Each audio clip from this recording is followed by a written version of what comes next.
오늘은 예수님께서 태어나신 후에 또 그 순간에 어떤 일이 있었던지 마태가 그거를 기록하고 있는 것이죠. 그 기록을 우리가 다시 한번 공부하면서 묵상하고 싶습니다. 2장 1절 같이 읽겠습니다.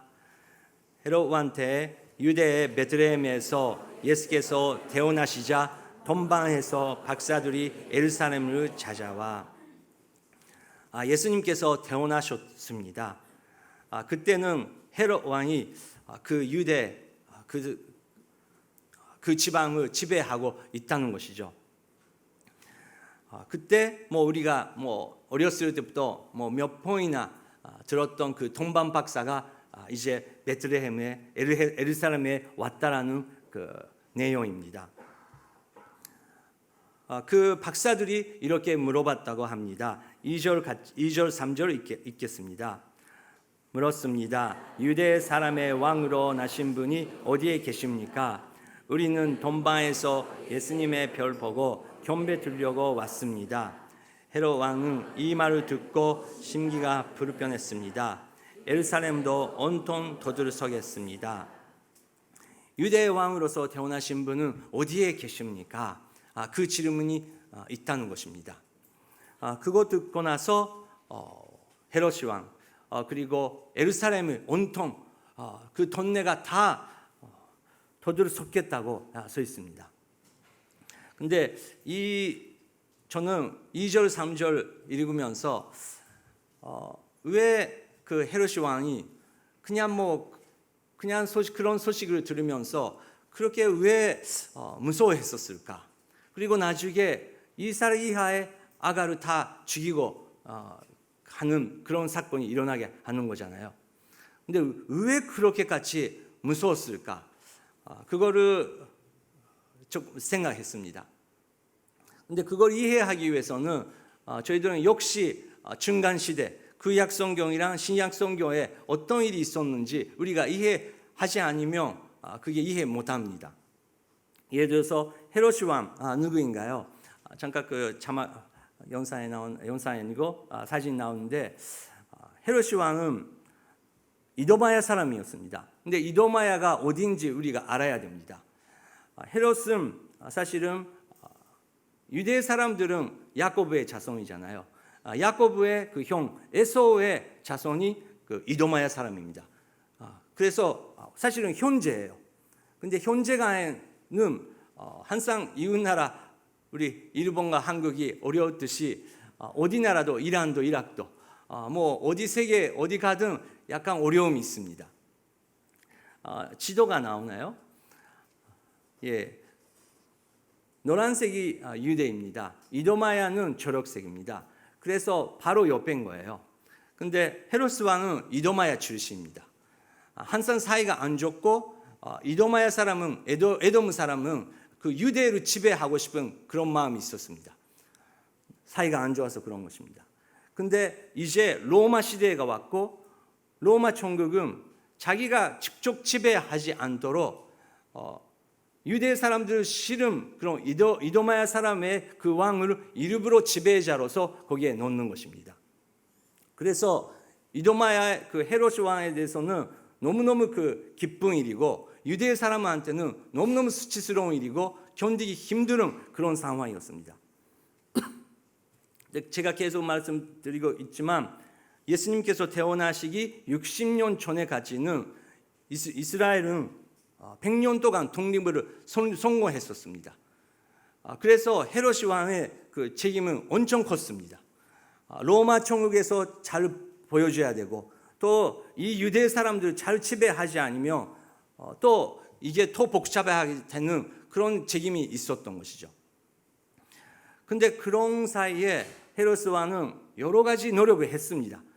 유대 사람을 위해서 손정으로 만들어주고 그리고 그 독립운동 성공했던 마가비라는 그 족속의 그 한 여자를 자기 와이프의 한 사람으로서 천직 결혼도 하기도 합니다. 그래도 인간의 마음은 그런 것을 변하기가 어렵겠죠. 당연히 유대 사람들은 헤롯 왕은 계속 싫었습니다. 그 사이에 그 가운데 돈반 박사가 와서 유대 사람의 왕으로 나신 분이 어디에 계십니까? 라고 물어보는 거예요. 근데 또 문제는 예루살렘이 온통 도둑을 섞였습니다. 헤롯이 왕뿐만 아니라 예루살렘 동네가 난리 났다는 것입니다. 지금 시대라면 뭐 뉴스, 신문 다 기자들이 이 박사들 무슨 일인가, 뭐 TV가 다 그거를 뉴스를 보도하고 있다는 거랑 똑같은 이야기입니다. 이제 뭐 동계 오늘의 교회 분들은 다 아시겠지만 돈반 박사는 몇 명입니까? 3명 아닙니다. 3명 아니잖아요. 그건 계속해서 우리가 가르쳐야 되는데, 어렸을 때부터 우리가 3명의 그 박사님들이 그렇게 역할을 하니까 선물을 3개 있다고 하니까 3명이라고 생각하지만 성경에 3명이라고 안 써 있습니다. 근데 잠깐 이 사진, 이 그림 괜찮다. 뭐 일단 3명으로 대표하고 있지만 뒤에서 많은 사람들이 같이 있는 거예요. 왜냐고 하면 잠깐 다음 지도 부탁합니다. 돈방 어디냐? 돈방 먼저 예루살렘은 핑크 색깔이고요. 돈방은 지금 이란, 페르시아, 이라크 그쪽을 의미합니다. 근데 빨간선은 그쪽에서 예루살렘까지 와야 되는 길입니다. 중간은 사막이기 때문에 지나갈 수 없습니다. 요즘에는 조용했지만 IS 이슬람국 있었지 않습니까? IS도 이 길을 계속 정복하려고 했었습니다. 왜냐고요? 물이 있으니까. 근데 지금도 이 길은 위험합니다. 아직 지도를 보여주시기 바랍니다. 근데 그 당시는 그냥 3명의 박사가 그냥 조용히 걸어갈 수 없는 길입니다. 그렇지 않습니까? 지금도 무리합니다. 또 보물을 갖고 있었대요. 당연히 산적들이 있었죠. 도둑들이 있었습니다. 그래서 돈반 쪽에 대표적인 그런 박사들이 세 사람이 아니고 제 생각할 때는 진짜 근대 아니지만 누가 지켜주면서 예루살렘까지 왔다고 생각하는 게 맞다고 생각합니다. 예루살렘까지 왔는데 또 하나의 질문은 왜 돈방 별에 대해서 지금도 우리도 뭐 나사가 여러 가지 연구하고 있지만 별에 대해서 어떻게 우리가 알 수 있습니까? 근데 그 당시 별을 보면서 연구하면서 유대 왕이 태어났다고. 근데 뭐 돈방 그쪽의 사람이랑 유대 조그만 나라 유대 왕이 무슨 상관이 있겠습니까? 왜 그런 위험을 하면서 유대까지 오야 되는 것입니까? 이게 많은 신학자들이 연구하고 있습니다. 근데 그 비밀도 중간 시대에 있어요. 그 돈반 쪽에 바빌론 포로 시대 때 이스라엘 사람들이 많이 데려가게 되는 것입니다. 그렇지 않습니까? 근데 그때 우리가 성경 지식만 우리가 의지해야 되기 때문에 그때 포로 생활 안에서 하나님께서 수명의 사람을 사용하면서 메시아가 오는 것을 예언하셨습니다. 유명한 분 누굴까요? 다니엘입니다. 다니엘은 바빌론 왕의 영향력을 주고 다음 메대, 바사 그때같이 엄청 많은 박사들에게 영향 주는 사람입니다. 근데 다니엘은 항상 매일 아침, 점심, 저녁 예루살렘을 향해 기도했다고 합니다. 그래서 어떤 신학자들은 그거는 천국에 가서 우리가 물어봐야 되겠지만 역시 다니엘의 영향이 있고 다니엘은 모든 예언, 많은 지식을 갖고 있었기 때문에 유대왕이 오실 것이다. 다니엘서 12장 보면 언젠가 곧 그분은 오실 것이다. 그 예언을 하면서 죽은 것입니다. 그래서 그 영향이 있기 때문에 박사들이 계속 연구하면서 드디어 그 별이 움직였다는 것을 느끼게 되는 것입니다. 그래서 다니엘 같은 지혜를 주시는 하나님, 다니엘 같은 능력이 있는 사람을 이렇게 하시는 하나님, 그분의 예언이 어떻게 일어나는지 봐야겠다. 그런 생각이 있어서 거기까지 가는 것이 아닌가, 그렇게 연구하는 신학자들이 있습니다. 저는 성경적으로 볼 때 그게 되게 연결이 되는 거라고 생각합니다. 왜냐고요? 오늘 마태복음 2장은, 마태는 나중에 읽겠지만 선지자들이 예언자들이 이렇게 예언했다는 것이 선취했다.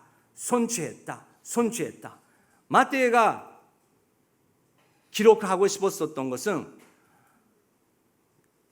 태어나셨지만 이것은 그냥 태어나는 것이 아니고 지금부터 몇백 년 전에 하나님께서 벌써 예언하셨던 일이 선취했다. 그거를 강조하고 싶었던 것입니다. 그래서 그런 많은 분들이, 그리고 톰반 박사, 유대 작은 나라지만 저쪽이 엄청난 큰 나라에서 왜 일부러 우리 유대 왕을, 지금 헤롯이 왕인데 다른 왕이 태어났다고 이렇게 큰 무대가 사람들이 왔었을 때 당연히 그 예루살렘의 돈내가 온통 터들었었겠다. 그거는 저는 이해할 수 있는 것 같습니다. 4절부터 6절까지 같이 읽겠습니다. 헤롯은 백성의 대제사장들과 율법 학자들을 모두 불러 그리스도가 어디에서 태어날 것인지 캐물었습니다. 그들이 대답했습니다. 유대 베들레헴입니다. 예언자가 성경에 이렇게 기록했기 때문이다. 그러나 너 유대 담 베들레헴아, 너는 유대 통치자 가운데 가장 작지 않구나. 내게서 통치자가 나와 내 백성 이스라엘의 목자가 될 것이다. 왕은 제사장 그리고 학자들을 다 모여서 어디서 태어나는지 연구해보라, 그리고 보고해보라, 그렇게 말했습니다. 그랬더니 당연히 구약 성경 예언자들의 말씀을 연구하면서 베들레헴에서 태어날 것이다, 미가서에 그렇게 써 있다, 그렇게 발견되는 것입니다. 그리고 찬서가 이제 알았다. 그러면 언제 태어나는지 그거를 알아봐야 되겠다. 제사장들이 그게 알 수 없었던 것 같습니다. 그래서 헤롯은 박사들에게 물어봤습니다. 7절 8절을 읽겠습니다. 그때 헤롯은 몰래 박사들은 불러 별이 나타난 정확한 시간을 알아냈습니다. 헤롯은 박사들을 예배로 보내며 말했습니다. 가서 샅샅이 뒤져 그 아기를 꼭 찾으라. 그리고 아기를 찾자마자 나에게 알리라. 나도 가서 아기에게 경배할 것이다. 네, 이제 장소 그리고 시간을 찾아야 되는데 박사들을 보내는 것이죠. 박사는 당연히 지금은 권력 갖고 있는 사람 그렇게 말했으니까 순수하게 그런가 보다 하면서 자기가 가는 것이죠. 여기에 서 있지만 예언자를 통해서, 예언의 말씀을 통해서 그분이 오시는 날을 이런 것이다, 그렇게 대답할 수 있었던 것입니다. 그때 혹시 우리가 살고 있었다고 생각 여러분 하시죠? 몇백 년 전에 이사야가, 미카가, 그렇게 또 다니엘가 예언의 말씀을 남겼습니다. 근데 진짜로 그 메시아를 기다리는 것인지, 제자들처럼 그분이 혹시 움직이기 시작하시면 우리들이 마음에 있는 기도 제목이라든지 우리가 갖고 있는 소망을 그분이 대답해 주시는 건지, 그 두 가지가 나올 것입니다. 근데 하나님께서는 언제든지 어떻게라든지 그거는 너희들은 모를 것이다. 하지만 성령님께서 임하실 때 너는 주인이 될 것이다. 그렇게 예수님께서 말씀하시는 거잖아요. 여러분, 성경은 언약서입니다. 그리고 역사서입니다. 또 예언서입니다. 우리 하나님께서 하나님의 권력으로 공의로 우리에게 이제 무엇이 나타나는지 무엇이 이루는지 그거를 우리에게 알려주시는 것이 예언서입니다. 그렇다면 우리가 지금 2000년 전의 사건 보면서 왜 그거를 순수하게 믿지 않을까? 왜 제자들은 왜 그렇게 마음을 흔들었을까 생각하는데, 그러면 지금 우리 하나님께서 예언서를 주셨어요. 예언서가 뭐죠? 요한계시록입니다. 우리 시대를 이끌 때 앞으로 어떤 일이 일어나는지 하나님께서 똑같이 우리에게 주셨어요. 근데 요한계시록을 매일매일 읽으면서 지금은 뉴스 안에서 이런 사건이 일어나고 있는데 성경 말씀이 이렇게 말씀하시니까 내가 해야 되는 일은 이거 텔레비만 보는 것이 아니고 바로 이렇게 해야 되는 거구나, 이렇게 하나님께서 가르치고 계시는 거예요. 근데 똑같은 문제입니다.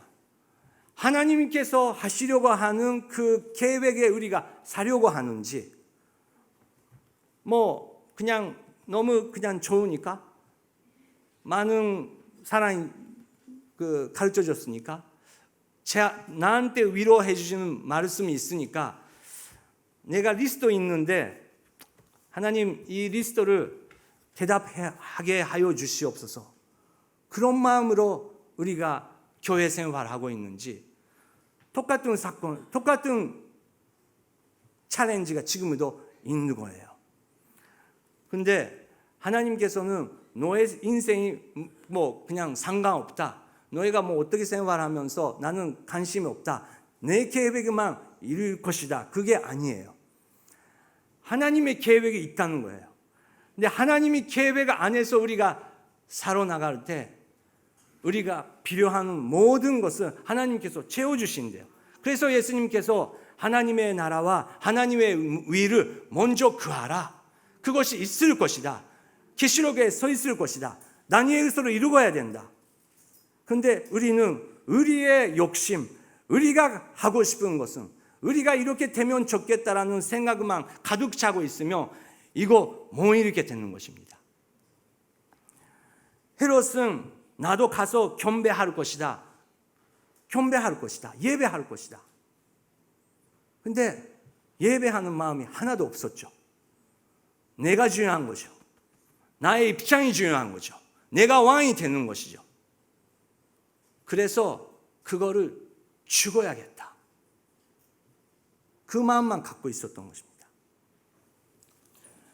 박사들은 순수했습니다. 9절 10절 같이 읽겠습니다.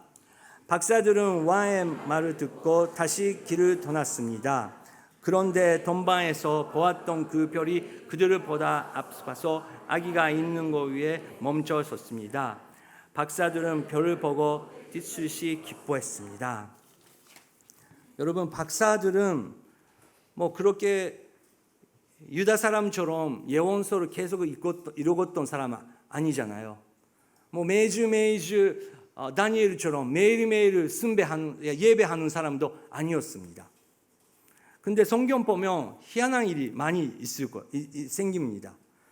그쪽이 지금도 이란, 사우디 그쪽에 보면 우리가 그분들이 무슬림이네 그렇게 생각하는 나라입니다. 그 당시도 종교적으로는 완전히 다른 나라였습니다. 하지만 성령님의 역사로 그 사람들은 그렇게 위험한 길을 걸어가면서 그 표로에 달아가야겠다, 그런 마음이 생기는 것이죠. 이상하지 않습니까?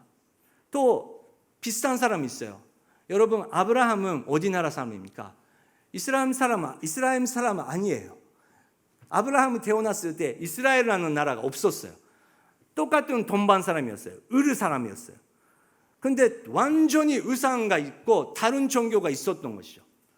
하지만 하나님께서 한 사람을 그쪽이 땅 끝에서 선택하시면서 너는 나의 순종하라, 부모의 집을 떠나라, 그런 음성 들었을 때 그 한 사람은 한 걸음을 나가게 할 수 있게 되는 것입니다. 희한하지 않습니까? 저는 그래서 이런 사건 보면 전도의 그 격려가 돼요.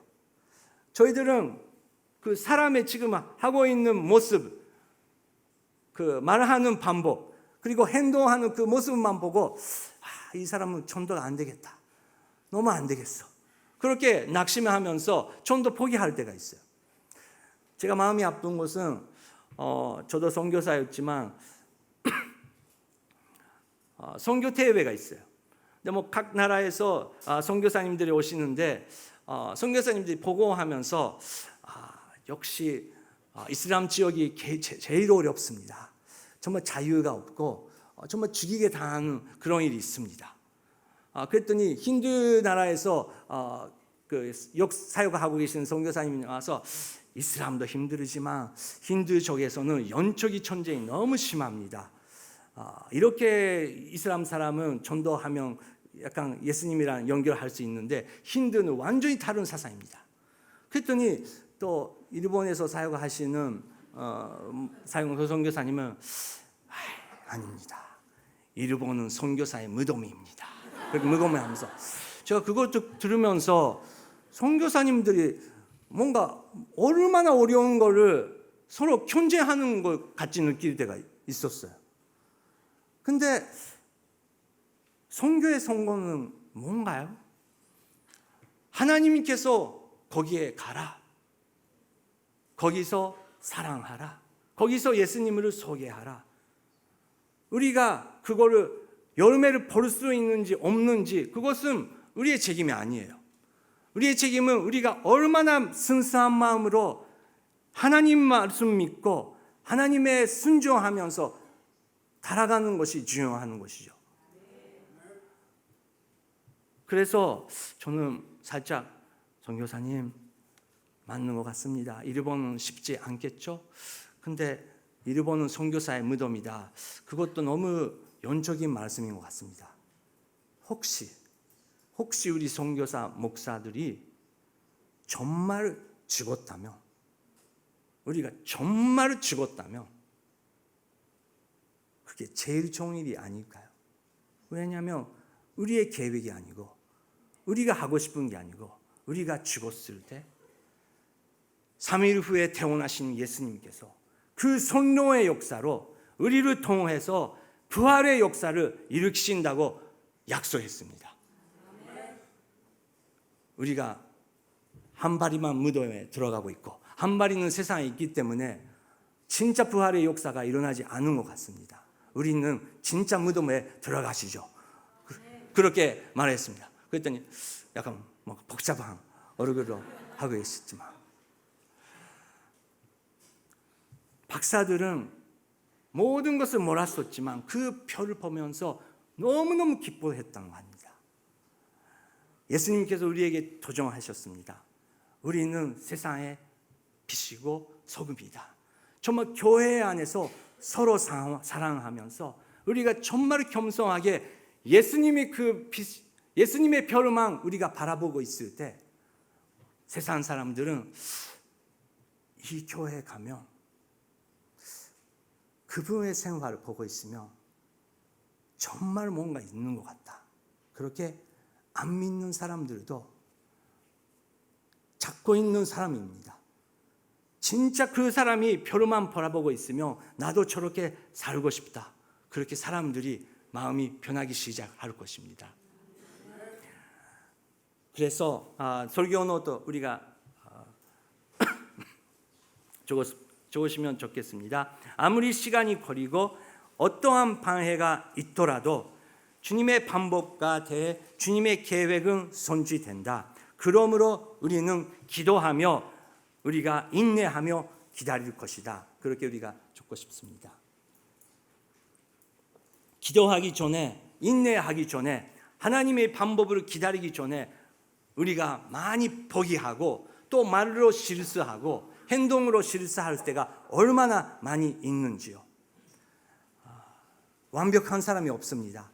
그래서 우리가 매달마다 손찬식을 통해서 예수님의 자리에 돌아오면서 예수님이여 우리의 마음을 올바른 길에 갈 수 있도록 도와주시옵소서.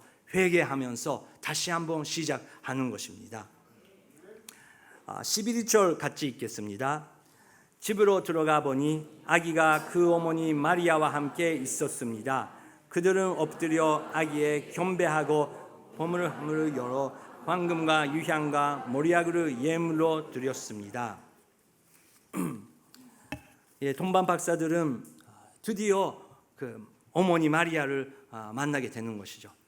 그리고 확실하게 그 마리아가 안고 있는 그 아이가 별이 보여줬던, 그리고 많은 그런 어떤 연구나 어떤 내용인지 안 적어 있기 때문에 우리가 모르지만 그 박사들이 여기까지 인도하는 모든 정보, 예언, 그것이 바로 이 아가다, 그거 알게 되는 것입니다. 자연스럽게 겸배하며 버무르함을 드렸다고 합니다. 그것은 황금과 유향과 모리약이다, 그렇게 기록되고 있습니다. 많은 신학자들은 황금은 그 아가의 왕콩, 왕이신 정말 그 메시아를 의미한다. 그리고 유향은 신성, 거룩하신 정말 그 하나님이시다, 신이다, 그거를 의미한다. 그리고 모리약은 그 아가의 고난, 앞으로 나가는 그 죽음을 준비하는 것이다, 그렇게 설명하시는 신학자들도 있습니다. 그것도 그런 의미가 있겠죠. 하지만 제가 생각할 때 그 박사들은 단순하게 이제 만나야 되는, 예배 드려야 되는 그분에게 자기가 갖고 있는 최고의 선물을, 최고의 예물을 드려왔다고 그냥 읽고 싶습니다. 이 예배를 모습을 통해서 우리가 정말 예배자의 모습을 배우게 되는 것이죠. 여러분, 예배는 이렇게 주일날 아침 매주 모일 수 있다는 게 얼마나 감사한 일인지요. 지금도 이 시간도 이 지구상에 그렇게 하고 싶어도 자유가 없는 나라, 혹시 그렇게 고백하면 죽임을 당한 나라, 그런 민족들이 지금도 이 시간도 있다는 것을 우리가 기억하면서 정말 감사하면서 모이고 싶습니다. 근데 또 일본, 한국, 미국도 그렇지만 이렇게 예배, 산데이 워십, 주일 예배다 하는 너무너무 익숙해 버리면요, 약간 여러 가지 문제가 생겨요.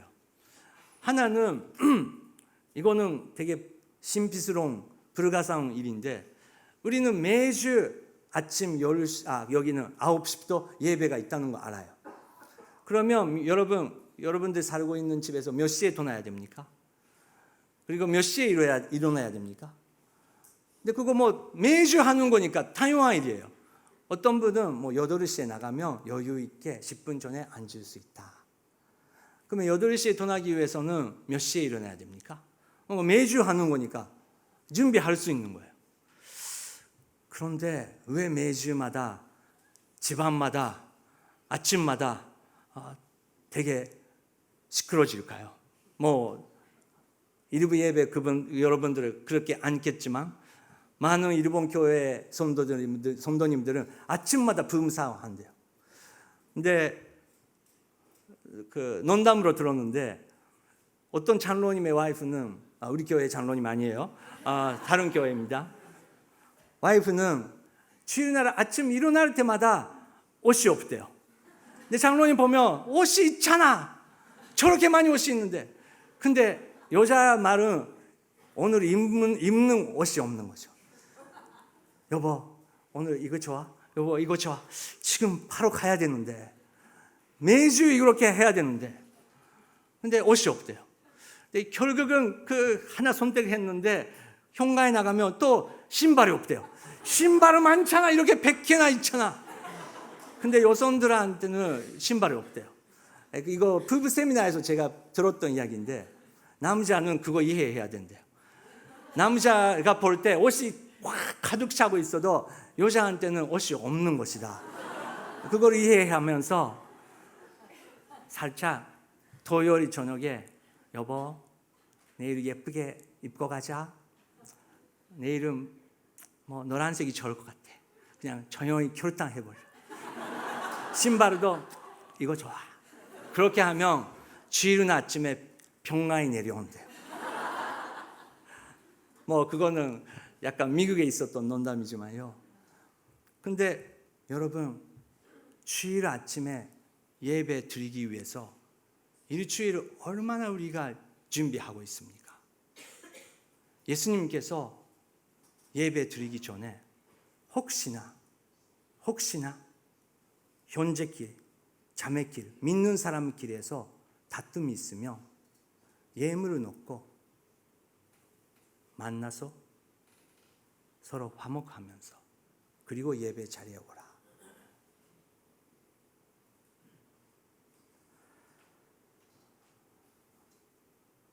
하나님께서 원하시는 예배는 무엇인가요? 정말 우리가 만족하는 예배가 아니고 하나님께서 우리의 찬양의 향기를 들으면서 하나님께서 눈물을 흘리면서 내가 이 때를 기다리고 있습니다. 그것이 여러분 하나님께서 기뻐 받으시는 예배 아닙니까? 설교 노트 두 번째 적어주시기 바랍니다. 아무리 시간이 걸리고 어떠한 방해가 있더라도 우리의 기쁨은 예수 그리스도께 최고의 예배를 드리는 것입니다. 그러므로 우리는 기도하며 그 예배 자리를 준비하고 싶습니다. 언젠가 우리는 꼭 예수님 만나게 돼요. 꼭 예수님 만나게 돼요. 그게 확실히 한 예언이니까. 베들레헴에 예수님께서 태어나시는 것처럼 언젠가는 꼭 예수님을 만나게 될 텐데 그때 우리는 매주 아름다운 예배자로서 나가실 때 걱정 없습니다. 두려움이 없습니다. 여러분 질문이 있는데 제가 사무실에서 일하고 있는데 갑자기 우리 와이프가 서프라이즈 하면서 들어왔어요. 근데 제가 왜 왔어? 오기 전에 전화해야지 하면 이상하지 않아요? 다른 교회 제가 가야 될 것 같아요. 그렇게 하면. 근데 우리 와이프가 서프라이즈 하면 왔어 뭐 이리 그만 나가자 하면서 기다렸어 하면 그런 목사 부부 하면 그 목사님들은 괜찮다 안심구나 그렇게 느끼는 거 아닙니까? 예수님은 꼭 오신대요. 꼭 오신대요. 그래서 우리가 매주마다 아름다운 예배를 이분에게 드리고 있을 때 세상에서 어떤 사건이 일어나도 어떤 시대가 와도 흔들리지 않다. 그리고 우리가 하는 사명이 확실히 보여주겠다고 요한계시록에 서 있는 것입니다. 예배자의 모습으로 우리가 나가고 싶습니다. 12절 13절 읽겠습니다. 그리고 그들은 금 속에서 헤롯을 돌아가자 말이 다른 길로 자기 나라로 돌아갔습니다. 박사들이 떠난 후 주의 전사가 요셉의 꿈에 나타나 말했습니다. 일어나거라. 어서 아기와 그 어머니를 데리고 이집트로 피신하여라. 헤롯 왕이 아기를 죽이려고 잡고 있으니 내가 말을 줄 때까지 거기에 머물러 있으라. 지난주 요셉에 대해서 많이 배웠지만 이제 박사들은 또 그런 지지를 받고 헤롯과 만나면 안 된다. 그래서 다른 길로 모국으로 돌아갔다고 합니다. 그뿐만 아니라 요셉에게도 또 지금 바로 당장 떠나야 된다. 왜냐하면 헤롯 왕이 그 아가를 죽이려고 하고 있다. 그런 명령을 받는 것이죠. 요셉은 어떻게 했을까요? 14절 15절 그래서 요셉이 일어나 아기와 그 어머니를 데리고 한밤중에 이집트로 떠났습니다. 그리고 헤롯이 죽일 때까지 그곳에 살았습니다. 이것도 살짝 읽으면 그냥 그런가 보다 생각하는데 여러분 이집트입니다. 이집트. 지금 약간 더 다시 한번 지도를 보여주시기 바랍니다. 지금 예루살렘이 여기입니다. 그리고 이집트는 여기입니다. 다른 나라입니다. 언어가 다릅니다. 갖고 있는 거 하나도 없었습니다. 감사하게, 너무 감사하게 돈방에서 보물을 주셨습니다. 그래서 거기에서 생활을 할 수 있는 것을 하나님께서 예비해 주셨다는 것입니다. 재미있는 그림 찾았습니다. 다음요. 이것은 뒤에 피라미드이 있고 요셉이랑 마리아가 이집트에 도착했다는 것입니다. 다음은요. 이것도 다른 그림인데 정말 문화가 다른 것입니다. 언어도 다른 것입니다.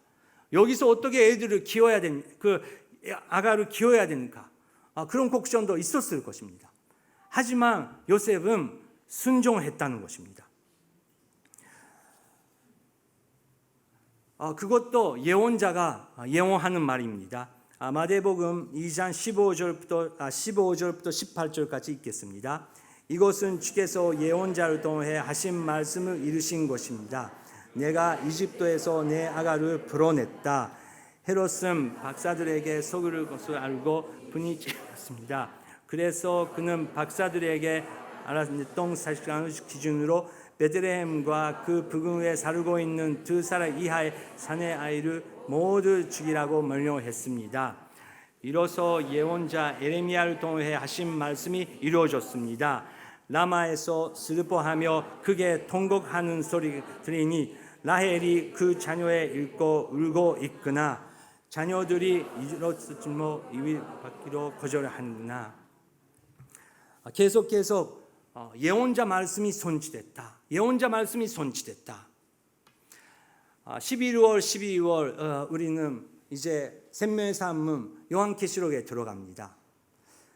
저는 요한계시록을 정말 모든 교인들이 읽을 수 있는 그런 성도님들이 되는 것이 목사의 기도 제목의 하나입니다. 많은 사람들이 기독교인지만 신문만 보고 있어요. 텔레비만 보고 있어요. 누가 어떤 회사가 만들어 그런 뉴스만 보면서 마음이 흔들고 있어요. 걱정만 하고 있어요. 근데 우리에게 주시는 것은 요한계시록입니다. 이거를 보면서 시대를 이루어야 되는 것입니다. 그런 능력이 있는 사람들은 흔들리지 않은 것이죠. 어떤 때라도 예수님이 오시는 그날을 기다리면서 살아나갈 수 있는 축복을 누릴 수 있는 것입니다. 요셉은 계속 순종합니다. 이집트에 가라, 거기에 살아, 그렇게 했습니다. 그 다음 어떻게 했을까요? 19절부터 읽겠습니다. 헤롯이 죽은 후 주의 천사가 이집트에 있던 요셉의 금속에 나타나 말했습니다. 일어나거라, 아기와 그 어머니를 데리고 이스라엘 땅으로 가라. 아기의 목숨을 노리던 사람들이 죽었다. 그래서 요셉이 일어나 아기와 그 어머니를 데리고 이스라엘 땅으로 가겠습니다. 그러나 요셉은 아라케오가 그 아버지의 헤롯 뒤로 이어 유대 왕이 된다는 소식을 듣고 그곳에 가는 것이 두려웠습니다. 요셉은 금에서 자신 밖으로 갈릴리 지방으로 가서 나사렛이라는 동네로 들어가 살았습니다. 이로써 예언자를 통해 그는 나사렛 사람이라 불린 것이다 라고 하신 말씀이 이루어졌습니다. 모든 예언은 일어날 것입니다. 일어났습니다. 앞으로도 오늘도 내일도 이제 50년 후 100년 후도 성경 하나님께서 약속하시는 예언만 일어날 것입니다. 그래서 우리는 예언서를 읽어야 되는 것입니다. 그리고 읽을 것뿐만 아니라 읽고 있는 사람은 시대를 알고 있기 때문에 하나님은 이렇게 말씀하시는 것을 분명히 들을 수 있어요. 그래서 요셉의 생각에서는 왜 지금 당장 이집트로 가야 됩니까? 내일이 아침이라면 안 됩니까? 아니다, 지금이다. 바로 지금 가라. 거기에 살아. 이집트에서 살았습니다. 몇 년 살다 보면 한국 분들도 그러시겠지만 3, 4년 살면 이제 익숙하기 시작하죠. 애들의 교육 문제도 있죠. 근데 그때 다시 한번 하나님께서 돌아가라 하시는 거예요. 근데 그럴 때 여러 가지 설명 있겠죠. 이유가 있겠죠. 요셉도 많이 있었겠죠. 근데 요셉은 순종했습니다. 많은 기독교인들은 희생이 아름답다, 희생이 중요하다고 생각합니다. 근데 저희들이 신학교에서 50년 동안 선교 활동하시는 미국 할머니께서 저희들에게, 젊은 선교사에게 말했습니다.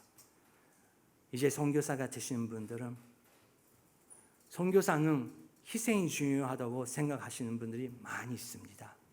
저에게 그렇게 서 있으니까요. 근데 희생보다 중요한 것은 순종이다. 순종하기 위해서는 우리가 드려야 돼요. 설교 노트 마지막 적어주시면 좋겠습니다. 아무리 시간 걸리고 어떠한 방해가 있더라도 우리의 인생은 하나님의 계획만 성취되는 것이다. 그러므로 우리는 기도하며 순종할 것이다.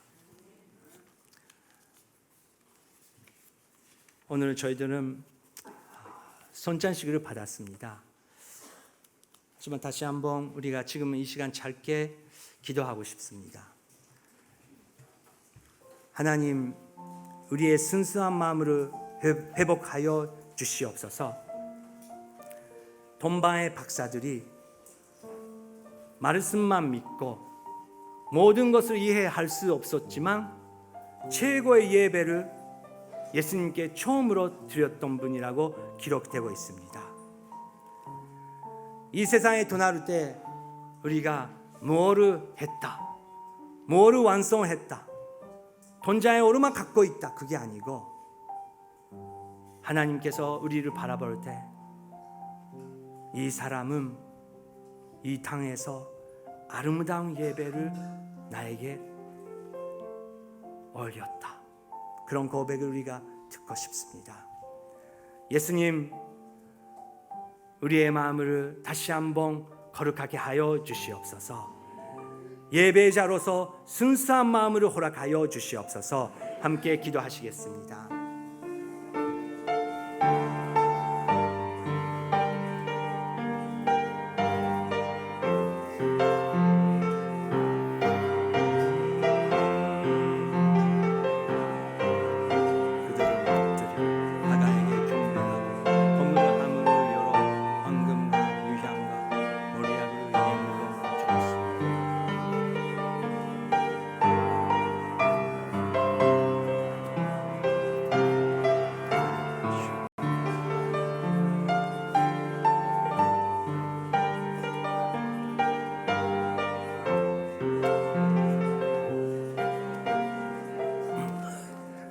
그들은 엎드려 아기에게 경배하고 법을 하물을 열어 황금과 유향과 모리아그를 예물로 드렸습니다.